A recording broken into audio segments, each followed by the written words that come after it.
Transformers, more than meets the eye. Autobots wage their battle to destroy the evil forces of the... Hello everybody, this is Toys R Us. For this special figure unboxing and review, we're going to be looking at the 2010 Timelines Punch Counterpunch figure. So what we're going to do in this video, we're going to unbox this live in a second, have a look at everything that comes inside the box.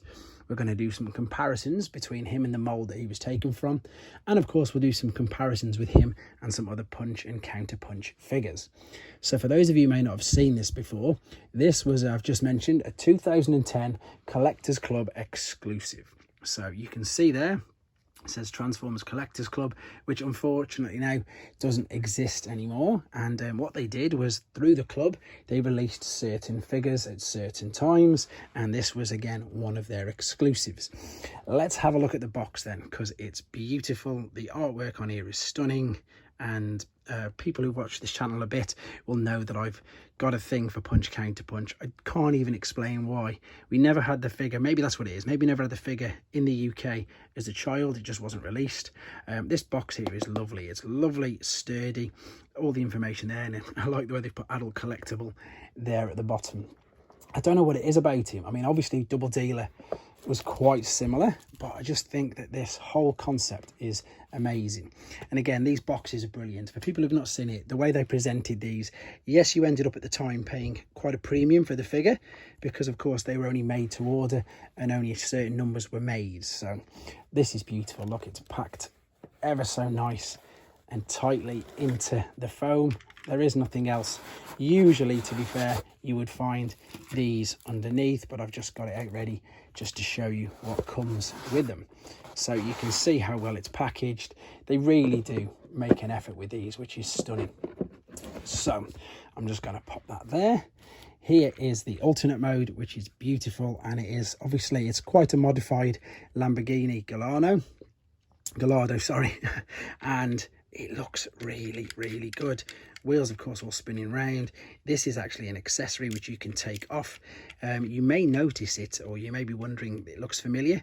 This is pretty much, again, a heavily modified one of either the sideswipe or Sunstreaker molds, which I'll be showing you in a second in robot mode. But here is the beautiful, beautiful alternate mode. I'm just going to very quickly show you a comparison between that and the original G1. So the colour scheme is pretty much the same, but obviously this is a much more newer, updated version of the car. Before we have a look at him in his other mode, this is the pack that comes with him. I'm just going to very carefully open it, and I'll have a look. They've all got like a collector's card and a bio thing, which I love because it's a bit like the early Japanese figures. So what I'm going to do is, if I hold that right there and I just say pause, you guys can then read that for yourself in a second if you'd like to. And then we've got the instructions, and this is brilliant because obviously it's going to be 2 phases. So you've got change into robot, and of course the other way around. Right, what I'm going to do now, then I'm going to quickly transform him into one of his alternate modes, and I'll be back with you in a few seconds. Okay guys, here we go. Here's his first alternate mode, and this is of course punch. Quick apologies for not doing the transformation on camera. There's a couple of reasons. One is because I want to keep the length of the video down. 2 is to not really spoil it for yourselves, just in case you're interested in getting one. And the third reason is I'll be putting all the transformations in their own video up just after this as well. Let's have a look at him then. And again, I think he's brilliant. Before we pick him up and have a look at the articulation, he may sort of be looking a bit familiar to you now.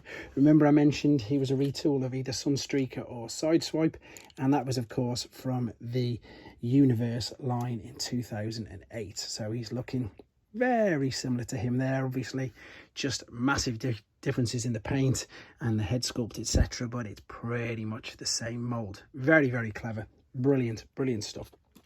Also, in fact, while he's there, then let's have a look at the G1 punch, which is there, and of course the later released under the Combiner Wars. So I think this was 2017. This was another subscription service or Collectors Club exclusive.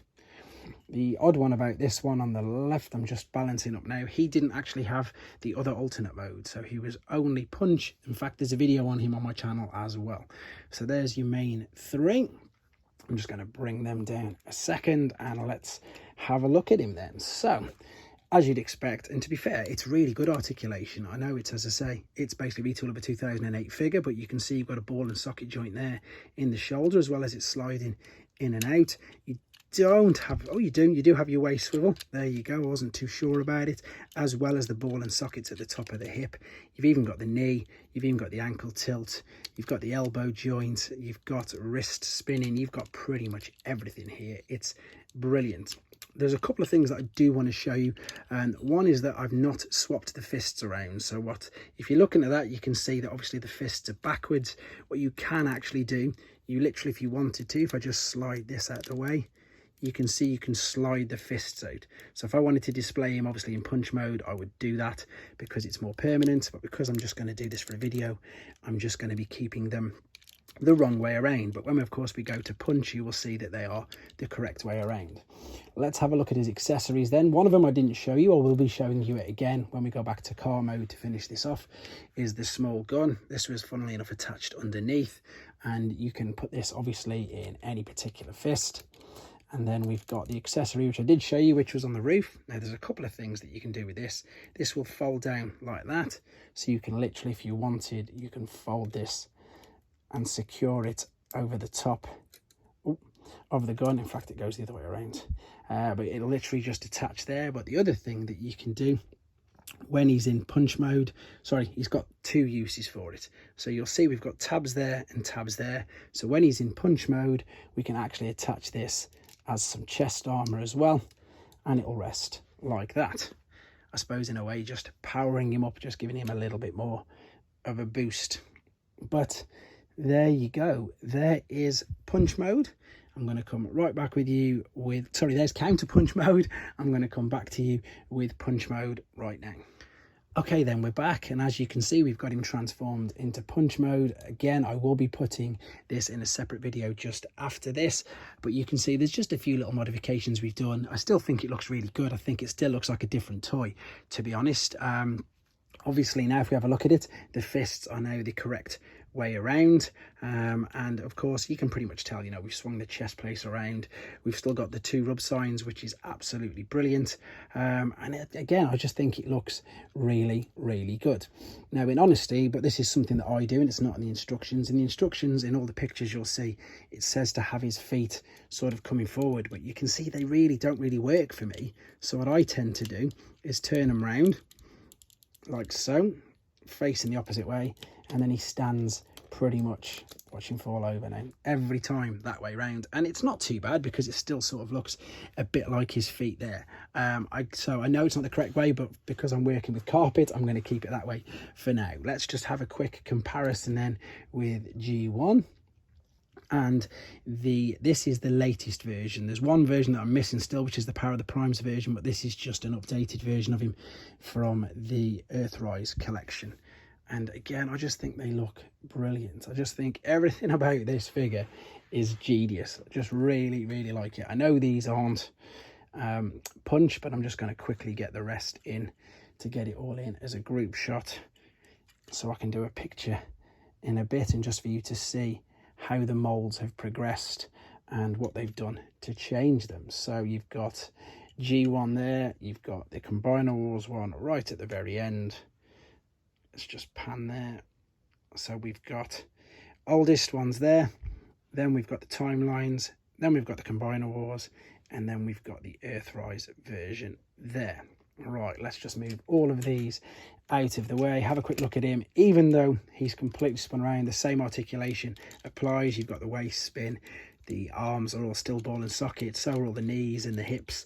Sorry, the knees are there. So you can see it's just got so much playability. The gun, again, can go in his hand, and this time, because we've spun it around, you could, if you wanted to, I think, pop it there, but it doesn't look it just about, no, you can't. There you go. What you're supposed to do with this is turn it round on the back, which is where it would attach in car mode, and it's now supposed to be something like a bit of a jetpack.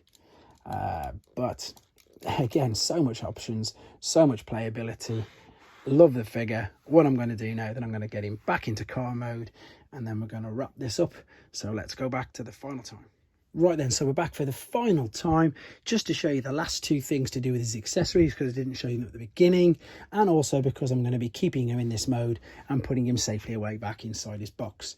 So we've already seen the roof attachment accessory, but if you're unsure, there's two tabs there and there as well. So what we can do is literally just clip this into place there. That fits lovely and snug. And then if we have another look at his weapon, his accessory, you can now pretty much guess that if we turn it this way around, this is going to be the twin exhaust for the back of the car, which again, brilliantly and ever so effectively fits there as well. We can also now have a look at the brilliant number plate, punch, counter punch. And again, just a couple of little things that really, I suppose, top or finish this beautiful figure off. Just in case you're wondering, or if you want to know, I've got a few facts for him. So he went up for pre-order on the club site on the 26th of March 2010. He was $59, and literally he sold out all 1,800 units by March 29th. So it was the most popular and fastest selling figure in the collectors club. It was so popular that they had to put out another 300 figures of a second run, which again, pretty much all sold out as well. So he is very limited. There's only 2,100 of him ever made. So there you go, guys. Hope you enjoyed looking at him. Again, I think he's just a brilliant character, and it's just a great homage to this guy right here. There you go, guys. Thanks for watching. Take care. Thanks for watching. Like and comment, and don't forget to subscribe.